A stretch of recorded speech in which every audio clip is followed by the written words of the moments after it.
Here come the boys. Y'all ready to go swimming, baby? Come on. Give it up. Get out of that water. I tried telling y'all, it's swim lessons, baby.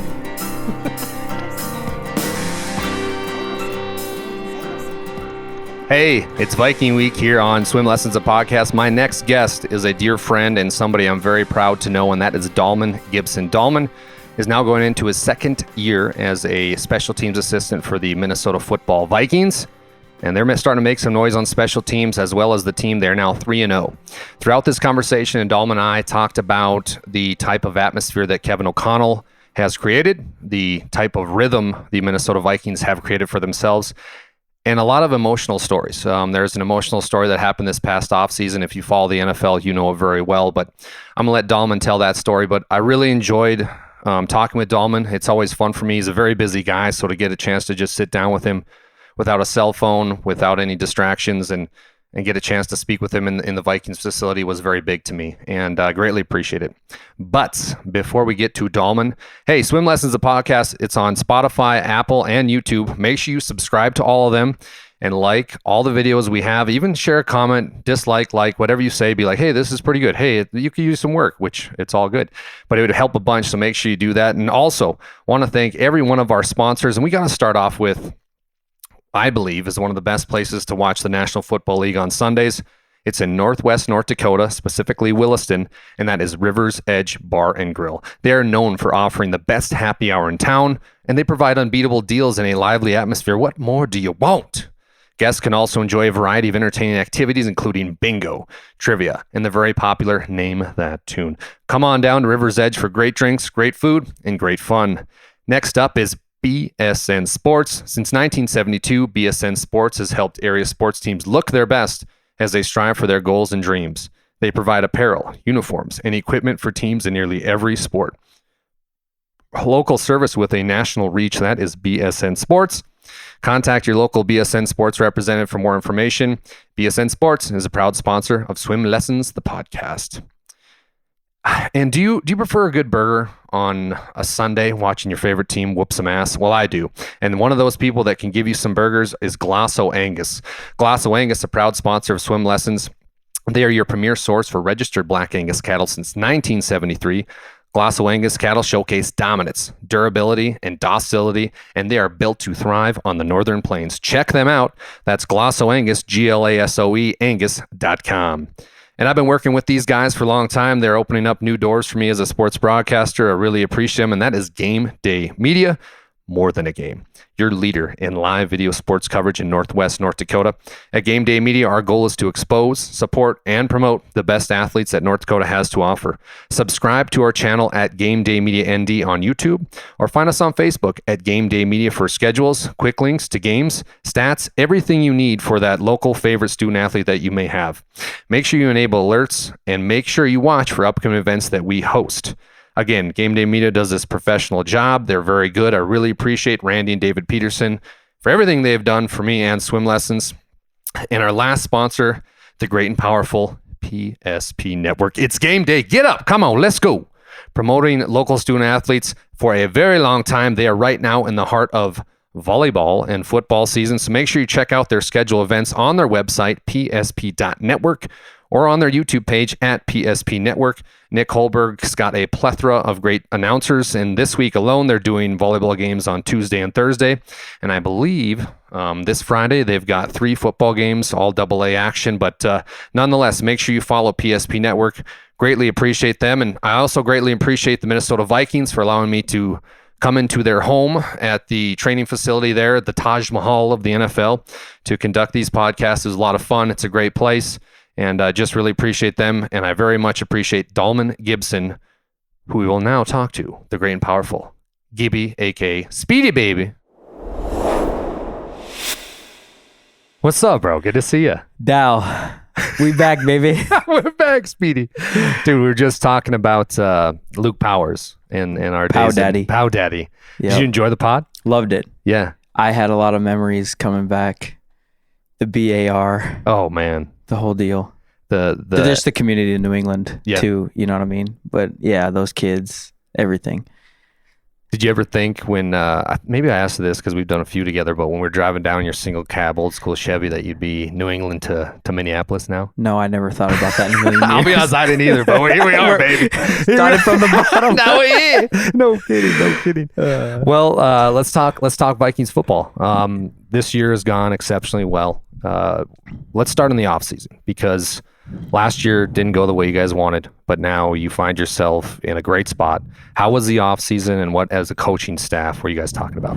Yeah, the offseason, I think, went as well as it could have. And one thing that I really learned as a new NFL coach was like how important those banked reps are in the spring, in like June for OTAs, how important those are for the season.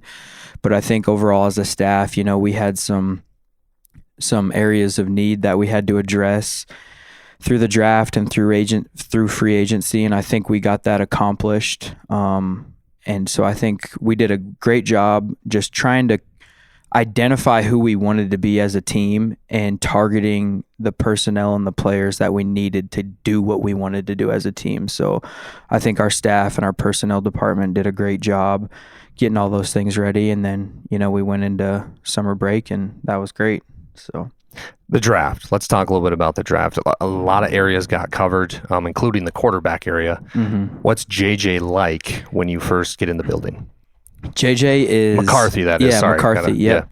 Yeah. So he has been honestly like nothing short of what you would expect as a first round draft pick quarterback. I think the guy's charisma, his personality, he makes it a point to know everybody's name from our upper office up here on the third floor to down in the dungeon where a lot of people don't ever see what they do, but he knows all their names, and just his ability to obviously process information. But then my biggest thing was like I didn't know how live his arm was until training camp, and then you get to see it and you're like, okay, that kid has first round arm talent, so we hit there, that type of deal. But obviously unfortunate that he had that knee surgery and is out the whole season. But, he's still here. He's rehabbing. He's getting, all the film work, the meeting work, all of those things. They've done a couple different things to just continue his development with some virtual realities and GoPro cameras on helmets and that whole deal, just to make sure that he's seeing everything he needs to. So that's been awesome. That's crazy to think about, that technology is that good that he can see and get reps in even when he's injured. 100%. And, one thing, that hats off to him, and that's the type of kid he is, but he's been sitting in our defensive unit meetings. No. Just trying to learn more, understand the whole picture. You know what I mean? Because like I think we spoke about in one of the first podcasts together we spoke about Kirk Cousins and his processing and understanding NFL defenses is just as important as it is knowing our own plays. You've got to know exactly what the defense is in every single time and how they're trying to disguise things and what their end goal is out of running this play or coverage or pressure, whatever it may be. So he's sharpening his axe on both sides of the ball. Well, what a better guy to learn from and to see what defense do other than Brian Flores. Yeah, I mean, for sure. Your guys' defense this year has been phenomenal, specifically against the Niners. A couple of those turnovers and special teams, but he still got to give you some. Yeah, that's right. But Brian Flores in the building. We all know how everything went down, head coach, and now he's a D coordinator. It seems like there's a little chip on his shoulder where he's just out to get people, and his disguises defensively are phenomenal. But what is Coach Flores like? I think the biggest thing for our defense's success this far and, 2 weeks into the season is his ability to reach the players, and it tells a lot about his personality and who he is as a person by just getting those guys to play as hard as they do for as long as they do for him. I think that's the biggest thing. Because everybody can, you see it year in and year out, and especially against the Niners, like teams play the Niners well for 2 quarters, but can you play well against them for 60 minutes? And I think, the full access action shots that you got to flow on the sideline during the Niners game, that's him every single game day. That's not him for the big games. You know what I mean? So his ability to get the players motivated and understanding and giving the players the ownership that it's their defense, not his. And that's special. Do you think every D corner is like that? No, Yeah. not at all. I mean, they're going to straight up tell you like, hey, this is my shit. Don't ruin it. Yeah. You know what I mean? But Flo will tell you in the first unit meeting, like, Hitman, Metellus, Cash, Harrison Phillips, this is your guys's. Like, This is your stuff. This is your Yeah. stuff. What you put on tape is who you are. And that's been a big theme for this whole team this season is just our play style needs to show up on tape, because we say this all the time in special teams. There ain't no sound on the tape. Mm-hmm. So when you watch our film, there's no audio or narration of what is happening and who we are. You need to show each and every single rep who we are and what we're about. Harrison Phillips, I mean, scary good. Just signed a new deal, so he's going to be here for the couple years from now. Yeah. What's he like in practice? Yeah, I think he's a great leader, but I think that the biggest thing for him is like he just works so hard and he knows when he needs to work hard and like be completely detailed and refined in his technique, because in the NFL and playing interior defensive line, it's a very physical, demanding job that is asked for him. So being beat up a lot of times throughout the whole season and still being able to get better and still be detailed and get your technique work in, but then still, being open and communicating with our staff and, him letting us know when he needs a vet rest day type of deal is going to be huge for us, because Mel Tucker always used to say this when he was in the NFL. He used to tell us this when I was coaching with him. The NFL guys would say like, hey, do you want me on Tuesday or do you want me on Sunday? And every coach in the NFL will say, I need you on Sunday, not that Tuesday or Wednesday practice. Mm-hmm. It does me no good on those days. Yeah. So no, now let's get to your side of it, special teams. Mm-hmm. I mean, you guys, we were talking last week about the block punt by Ham and how big that was. And then I'm sitting at home watching it in Crosby, North Dakota. You guys blocked the punt. Yeah. And then all of a sudden I see this guy racing down the sidelines all jacked up like he just got free Bon Jovi tickets. I'm like, that's my guy Dalmin, dude. That's Gibby in the flesh. And how you work on this all off season, you work on it preseason, you work on it. Finally you get a scheme, you get a block punt. I mean, what's going through your mind? Hell yeah. Yeah. You know what I mean? That's exactly what's going through our mind. And I think, we're very aggressive on special teams. Matt Daniels and I, just our personalities and the schemes that we're drawing up every single week. And I just felt like year one in the NFL, we did a lot of good stuff on special teams, but because people knew how aggressive we were, their screws were just tightened down every single week. And you just couldn't get that one thing to hit like you needed it to. And, that example of CJ Ham blocking that punt against the Niners was the example of, hey, one guy for the Niners didn't have his shit right for that one play and it hit. Yeah. You know what I mean? And we always tell our guys on punt return when you're rushing the punter, like, hey, we may scheme it up for this person to get free, but we don't know who's going to get free. So everybody has to rush and come after this thing like you don't know it's not going to be you type of deal. What kind of, because Ham plays fullback, right? So what kind of player is he? Obviously very versatile, very flexible. Do you put him in good spots, special teams wise, and it's like, hey, we know you can make a play here, but we also need you at fullback? Because I've seen him catch passes during games. Like he's not just a special teams guy; he's a big part of the offense. Like, what is he like as a human being? Yeah, I think CJ, obviously, if he wasn't a good human being, he wouldn't have been here for 9 years, right? So I think his ability to be a great leader and a great person is a must-have for, this locker room and this building. He's a mainstay, you know what I mean? I think he's done a fantastic job of doing what he's needed to do in the Vikings purple jerseys for all these years. And like you said, being a completely versatile player the way he is, he's a nice matchup of speed and size and power, and he's got the agility to catch passes out of the backfield as well. So we definitely view CJ as a matchup plus for us on special teams, because he can match up with, big linebackers and he can run with safeties and running backs, so having a guy like that is huge, because when it comes to special teams, we're looking for guys first and foremost that are versatile and they have courage, because at the end of the day, you're going to have to do some stuff that you don't want to do. So a lot of having that ability to be courageous in times when you don't want to be is huge for us.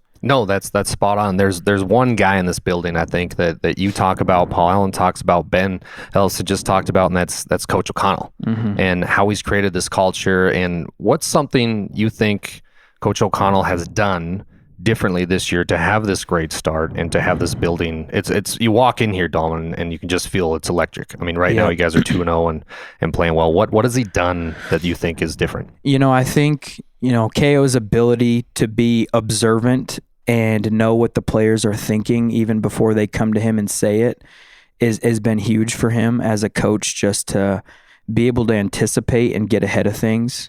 But to me, I was just talking to a buddy of mine the other night on my way home about our season, and I said, I think the biggest thing that KO did for us going into this season was he just flat out said and told the team, like, hey, I know that you guys sometimes don't always want to do this shit and play physical, but this training camp, it's going to be a grind. Our starters on offense and defense in the preseason, you guys are going to get 1 or 2 series in the first game for sure, because when we get into week 1 at MetLife Stadium, like, we don't have time for 2 or 3 or 4 series to get clicking and communicating and go and execute. So I think he did a great job preparing us and putting together the best plan for training camp to get us ready for week 1 with, confidence to go out and, have the start that we've had thus far. Well, you hit on it a little bit there. Preseason, you guys look well. JJ McCarthy played well. He gets hurt. Now steps into the limelight Sam Darnold. Sam Darnold got drafted pretty good, had a great career at USC, didn't have the best NFL start, but now it's like, whoa, he can play. Yeah. What has Sam Darnold been like, and is he kind of the leader of this team? 100%. He's that guy. Kids nowadays, they say I'm him. Yeah. Sam Darnold's him. You know what I mean? And he always has been. And I noticed that early on after we got him in free agency, him and JJ throwing side by side, and it's like, wow, like these are 2 first-round talent arms type of deal. And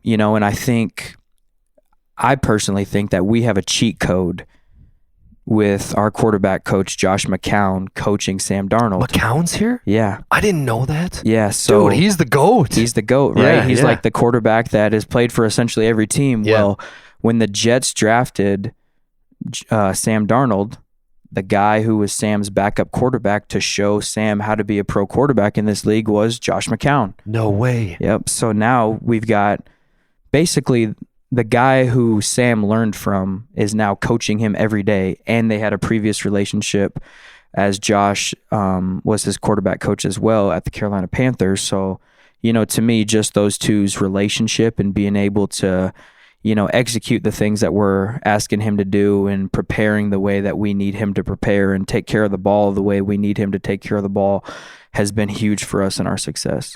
Yeah. Wow. I didn't know that. McCown's in the building. That's awesome. What's he like, dude? He's been great, man. I think he's a hell of a hard worker. I mean, he's always up here grinding.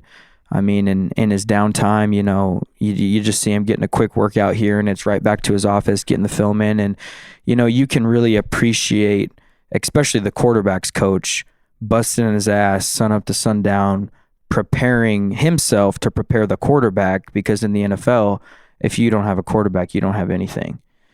So obviously you want to tip your hat to the guy that's getting the most important player, essentially, a lot of times ready for Sundays and what that guy's going to be seeing. Yeah, no, great point. So take us in now to weekly preparation. You guys have had a great start. When this comes out, it'll be after Sunday. So what has been like weekly prep work been like now that you guys have caught this rhythm? I know you were talking to Ben here when we were setting up the podcast, how everything feels tight. Yeah. Everybody feels in depth. It's ready to go. Mm-hmm. What has weekly prep been like now with this 2-0 start? Yeah, I think it's given everybody the confidence, and especially from the players' standpoint, for them to buy in that it's like, hey, we're 2-0 because of the way that we prepared Wednesday through Saturday. And if we can continue to prepare the same exact way, that's going to end up being a good result for us, So I think one of KO's big things that he's been coaching us on this offseason or during training camp is the progress is the process. So in order to have a to be progressing, it's throughout your daily and weekly process of what you're doing to sharpen your axe, to go out there, compete, be ready for whatever you need to get done for the Minnesota Vikings. So I think, that confidence has been huge. But I mean, I think, trying to get to a place where your game expectations are really practice realities, right? Like, I can't ask you to do it at a high level on Sunday if you can't show me that you can do it on, Wednesday or Thursday, and I think the biggest testament to that was like last week, our punter had a really, really good game. And I flat out told Ryan at the beginning of the week, because we were facing a young and a good rookie returner, it's like, hey, you need to beat this guy with great directional punts this week.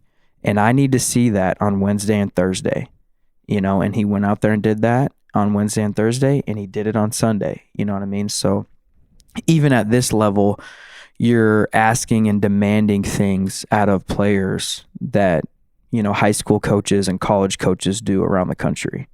So it's no different. And the only difference is you're just asking a 24 to 28-year-old kid to do it.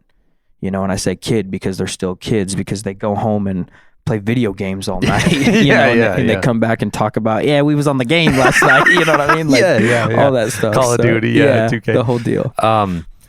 Buddy, there's something I got to say, and we've done a couple handful of these podcasts, but to see you transform into, was this your second year with the Vikings, and we came here last year, did one, but what's been a big jump for you personally from your first year to second year part of the Minnesota Vikings football staff? I think understanding, knowing, and having a plan for how to get my position group ready for game day. Mm-hmm. I think I didn't really figure that out last year until week 6 or 7, and in my opinion, that was too late for me to figure it out. You know what I mean? So now that I know and have a great plan and process for the timing and the sequencing of how I'm teaching technique and installing and getting my guys ready, I feel like has given us a better chance to win early in the season, often in the season, and at a more consistent rate.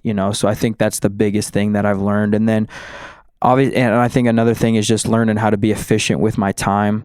I think last year we were, game planning all the way up to Thursday night, and it's like, man, we really don't got to do that. So now we're really trying to do all the units of special teams on Monday and Tuesday, get that done. And then you have Wednesday, Thursday, Friday, Saturday as a coaching staff to, make sure that you're cleaning things up. You got more time to watch the opponent film and make sure that the game plan is tight and everything is going to work out the way you see it working out when it comes to an execution standpoint.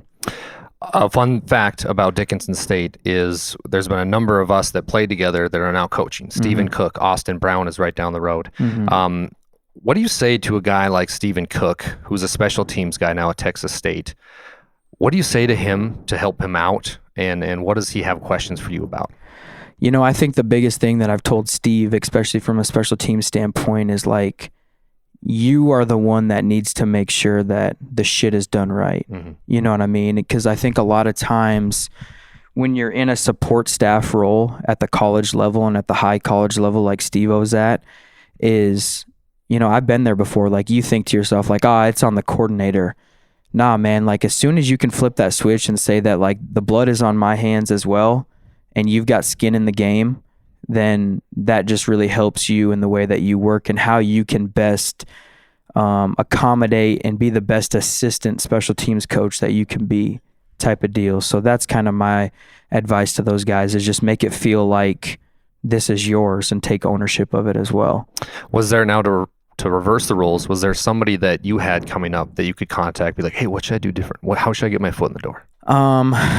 It's kind of weird. Like, I really didn't have that guy, how to get my foot in the door. So I really had to just figure it out on my own. But then, since I kind of got to the Power 5 level, like, I really tried to pay it forward to a lot of guys and be just some sort of like consistent mentor, that they could go to and kind of ask information. And, I'm great friends with Austin and Steven, obviously, but, that's what I've really tried to help them with, and if I could, and I don't want to say help because they've gone and done it all on their own anyways, but just be a sounding board for how things could potentially go, you know what I mean? But if I were to name somebody, it would probably be Steven's boss, Daniel DePrado. Okay. Yeah. Who's the special teams coordinator at Texas State. He was an older guy that was a coach at Colorado when we were there. And, he was great just because he'd been a vet in the game and seen it all, done it all, and he was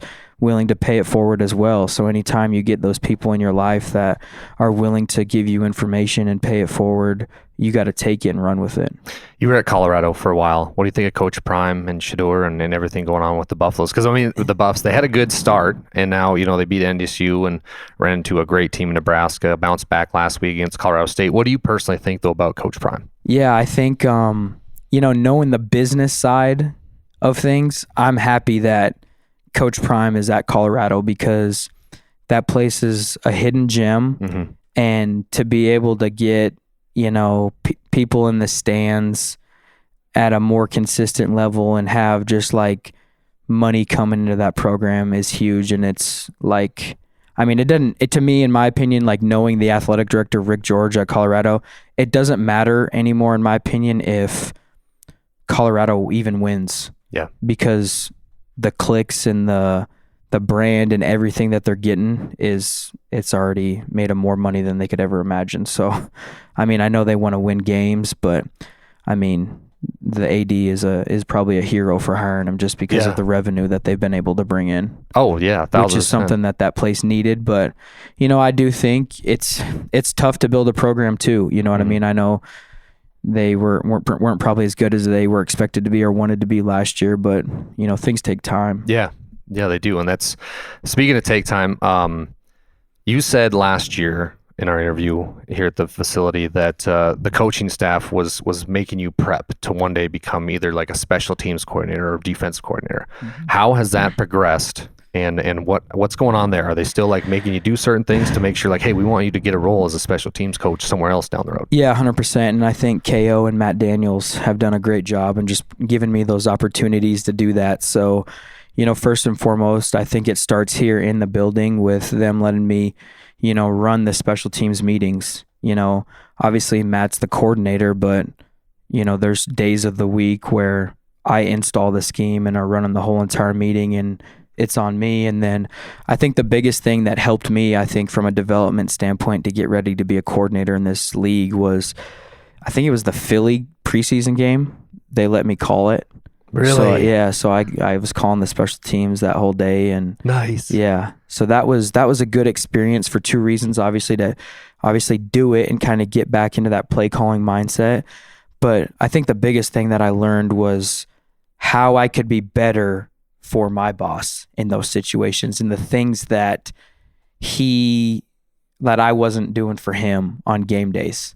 You know what I mean? Where I could have like been even more help, not just providing information, but just like seeing things and getting those to him quicker and just being in a position where he doesn't have to worry or think about nothing because I've got everything unlocked and taken care of. Yeah. Because at the end of the day, that's my job. Yeah. Type of deal. Speaking of job, obviously the draft, you guys did well. You drafted a kid, I believe in the 3rd or 4th round. Mm-hmm. You know what I'm talking about? And we were talking with Ben about how you guys have a group chat with the coaching staff, and it's like, hey, I'm getting married. Hey, I'm having a baby, and then you get the tragic news of the passing of one of your higher draft picks.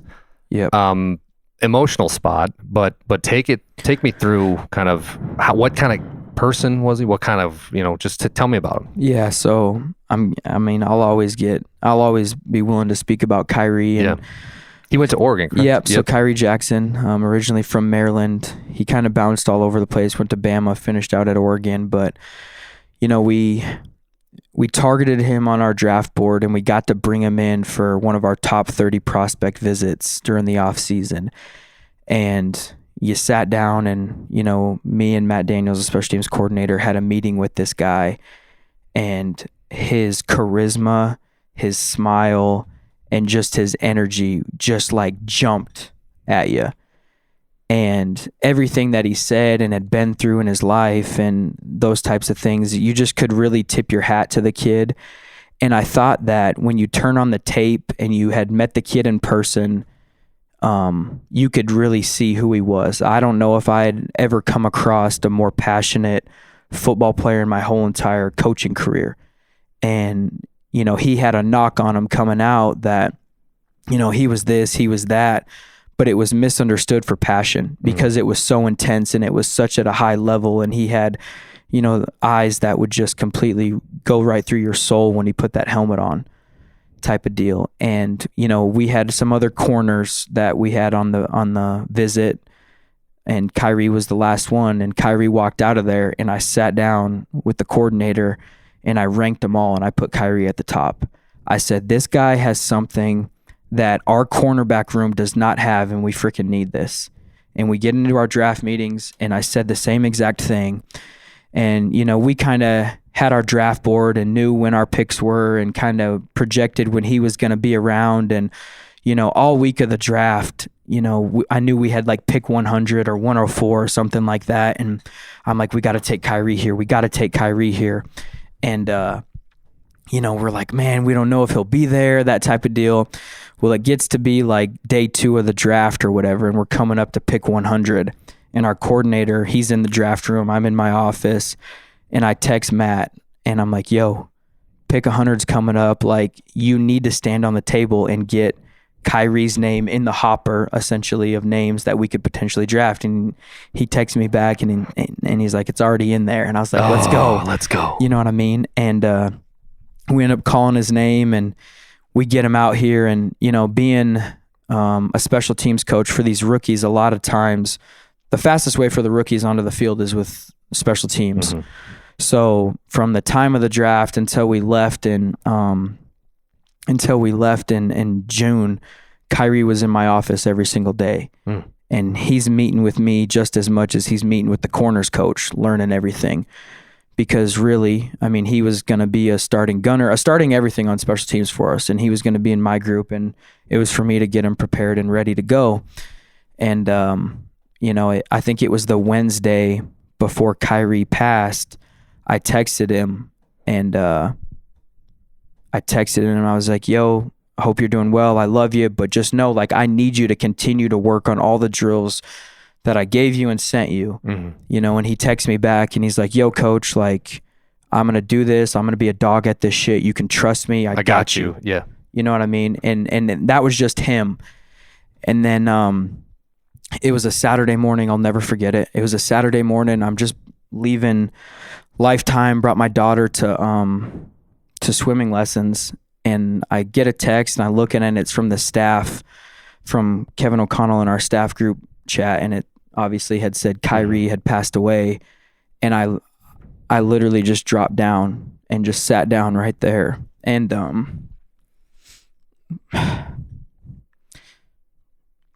and just like everybody came over to me and was like, are you okay? Are you okay? And my daughter's like, Daddy, are you okay? And like, you just couldn't believe it. You know what I mean? Just because of what the kid had done and been through and where he was headed.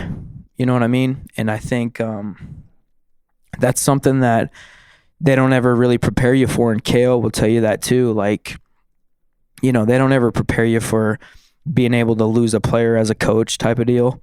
And I can't even imagine what that was like to be KO, because to get a phone call from our head of security at 4:00 in the morning, there's only 2 things that this phone call could be about at that time from this guy as the head coach of the Minnesota Vikings. Yeah. You know, it's like something like urgently bad has happened, like a death, or somebody's in jail for something like that. You know, so I think, it was just tough, man. And it was crazy because, you know, I come to work here the Monday after he passed, and right out here on this big scoreboard, they've got like in loving memory of Kyrie Jackson. And I couldn't stop looking at it, you know, because it's just like, this kid should be here right now. Mm-hmm. You know, there's nothing that this kid did wrong at that point in time, you know, that should have led to this. And I think obviously like I'm still struggling with the loss of him, but I think in those first couple days and weeks, like it was hard to have feelings from the personal side of having a relationship with Kyrie and the business side, because obviously you lose an amazing person that you want in your life, and then you lose an amazing football player and a draft pick, and how that just kind of screws up the depth for the team and specifically in that room, and how things are now going to shake out because you don't get that draft pick back. Right. And like, no offense, but it's like we are now forced to fill a spot of a 3rd round top 100 draft pick with somebody who's on the street from a free agent standpoint, you know, and those options sometimes aren't the greatest, you know, so you knew that you were going to get a downgrade from I don't want to say a downgrade, but you just weren't going to get the same caliber player type of deal, you know. So you know, we've done a lot to obviously honor Kyrie and his family, and you know, we wear pins every single game. And I was just saying, you see his on the back of the decal on his helmet every Sunday. For sure, you know. And I think even when his family came out here, you know, it was just tough to see, you know, a mother, a father, a little brother, a grandma and grandpa, you know, have to bury their son. And, you know, they're probably driving up to this building thinking he should be here right now. So, you know, there's a big KJ initials painted on our field. And every day I walk out to practice and I go over there and I pray right over it and over him and go to practice. And, you know, he's definitely, you know, with this team, and there's quite a few players on this team, specifically the defensive back room, that have, you know, honored this season for Kyrie and are playing for him and that type of deal. But, you know, I think one thing that we always talk about in our special teams room is don't waste a snap. They're all precious. Yeah. But the same thing could be said about minutes in life. Yeah. You know what I mean? Don't waste a minute, because they're all precious, because you never know what can happen. And, you know, tragic deal, and we're all learning to get over it. But I think as long as, you know, people understand, you know, if you can, you know, play for him or coach for him by exemplifying passion, because he was such a passionate guy, then I think you're going to do right by him. Yeah, well said. Thanks for sharing that, man. Yeah, for sure. Didn't mean to. Sorry, I didn't mean to get that heavy. No. I appreciate you sharing it. And yeah, you know, I believe it or not, been at it for 30 minutes, and I think this is a great segue. But you know, this question, swim lessons podcast about overcoming tough times, and leave us something, Dalmin. Leave us with something to say to yourself. Yeah, as special teams coaches, we have like our own 10 commandments for myself and our special teams coordinator that we share with the team. And my number one commandment that I shared with the players were work in a way that this place can't function without you. And Shadon Brown, who's now the DB's coach at West Virginia, told me that when I was an intern at Colorado, because I, you know, was there working for free, and he's like, hey, I went up to him and I was like, hey, what can I do to get hired here and become a GA and just get like truly going in this thing and actually like get a paycheck? And he's like, man, you need to work in a way that this place can't function without you. And I wrote it down, and it stuck with me forever. And I think the biggest example of that being exemplified was that during that same season, I had to do something and couldn't be there during the late night hours when you get ready for practice. And I come to practice the next day, and the other guys on the defensive staff, you know, got the scripts, the cards, and everything organized. And I get to practice the next day, and the practice was just like a shitty practice. Everything was unorganized. The cards were all out of order. The script was all messed up. And Shadon came right to me, and he was like, remember when I told you that you need to work in a way that this place can't function without you? He's like, well, last night was an example of this place not being able to function without you, because you had to order a process and a way of doing things that just made it seamless for everybody else. And essentially when that hamster wheel is absent and someone else has to get into that hamster wheel and do their job, you're not always able to execute it. So that's something that I think about and really try to talk to our players about, because when it comes to like special teams and in the NFL, you know, I'm not saying we have to pull teeth to get these guys to play, but you know, sometimes guys are given roles on special teams that they don't want because they want to be the starting linebacker or the starting corner or receiver. But, you know, I tell them all the time, hey, you need to do such a good job here that if you're not here and your absence is hurting us, then we're like, damn, we got to get that guy back. You know what I mean? Type of deal. So just getting the mind right to make sure that you do what you got to do. You know what I mean? Wow. Dude, well said. That was, Yeah. I got a soft spot for you, but that was one of my favorite answers, dude. That was awesome. Bro, good luck the rest of the way. It's Thank been you. a lot of fun. I love you. Appreciate you, and thanks for everything. And thank you, bro, for the hospitality and the Vikings staff for this. This is amazing. Sure thing, buddy. Appreciate you. Love you. Love you too, buddy. That's a wrap. Dalmin Gibson. See the Speedy man. baby. Yeah, speedy baby.